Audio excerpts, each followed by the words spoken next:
how to calculate acquisition and retention. Keeping customers is very, very important, especially in this competitive global marketplace. The longer you keep a customer actively engaged, the more profits you will generate and realize from their lifetime value.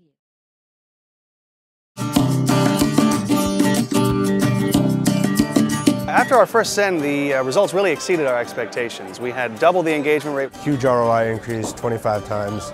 We have about 10% of customers coming back and actually completing their order. 40% increase on open rates and a 65% increase on click-through rates. The results really blew us away. We take data from a client's e-com platform, we put it into their email service provider. We do a lot of manipulation to the data and we enhance it, add content to it and analyze it. The analytics suite gives you a way to actually see what's going on and be able to slice and dice the information into something that you can actually act on from a marketing perspective. Everything from how many people you've retained in the percentage to how much money you're making from each email campaign. The marketers know their brand, they know how they want to market it, and we give them an easy tool set to be able to do that. In the last 2 years, I've really discovered that data is everything. And what we needed was, first of all, the back end that showed us more robust data.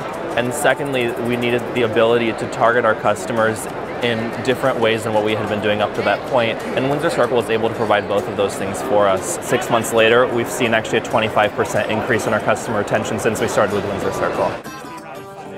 We had a gap in our data and our ability to translate that and make it actionable. So Windsor Circle was a really good fit for that, and we've been able to action a lot of plans off the back of having access. Questions you should be asking on a regular basis are we improving our acquisition? Do we keep the customers we acquire? Are we acquiring customers that are more valuable or less? How are we trending? And are there any problems? The answer to the last one is a very simple yes if you are using traditional customer analytics to measure acquisition and retention, because traditional customer analytics don't answer these questions. You have to dig deeper. You have to look actually at the customer's buying behavior. Do they come in and purchase once and twice and then leave, never to return? We call those hit and run customers. Or do they stay a while, purchasing 3 or more times?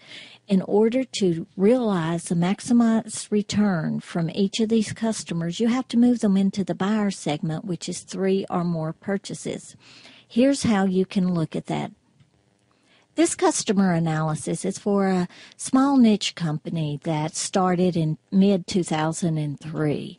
As you can see, over the course of the time, they have acquired 103,582 customers.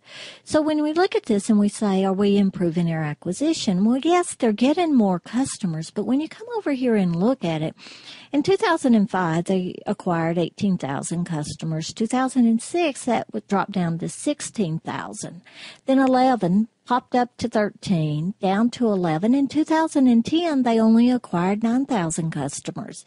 So are they improving their acquisition? No.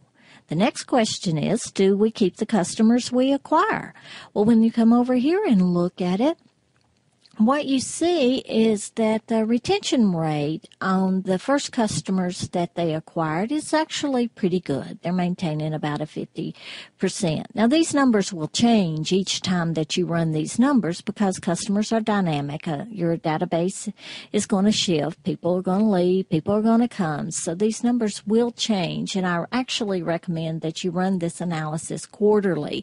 If not quarterly, at least semi-annually. Monthly is, unless you're doing a lot of acquisition, it's probably too much. It's just, it's a diminishing return. You're not going to benefit much from doing that. But what happens when you hit 2007, you see this number declining.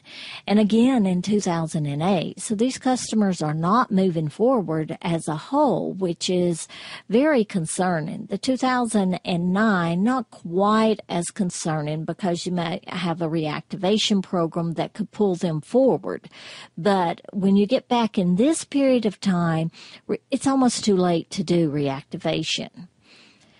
So the next question is, are we acquiring customers that are more valuable or less? So when you go in here and you look, they're one-timers, they're two-timers, they're buyers with their first purchase and their last purchase. What you're seeing is their buyers are not the top part of their market. They're getting mostly these 1- and 2-time purchases, the hit-and-run customers as we call them, because they come in, they make their purchases, and then they leave for you to never see them again. When you look at the numbers, though, you can definitely see that they want these buyers because the buyers are purchasing more often, and their average purchase is $67.82 as compared to $57 for the one-timers and $64.41 for the two. So when you go through here and look, are they acquiring customers that are more valuable or less? Less. So they need to go in and they need to figure out what the problem is. So how do you get to these numbers? Well, you could set up a spreadsheet like this. It's a workbook. It's simply done in Excel, and you input the data. Once the data is input, then it automatically calculates first purchase and last and customer analysis. Or you could get our customer loyalty toolkit, which has this already done. Each of the things that need to be populated has the information there. It has a detailed guide that you can go through, and it will tell you step by step what you have to do.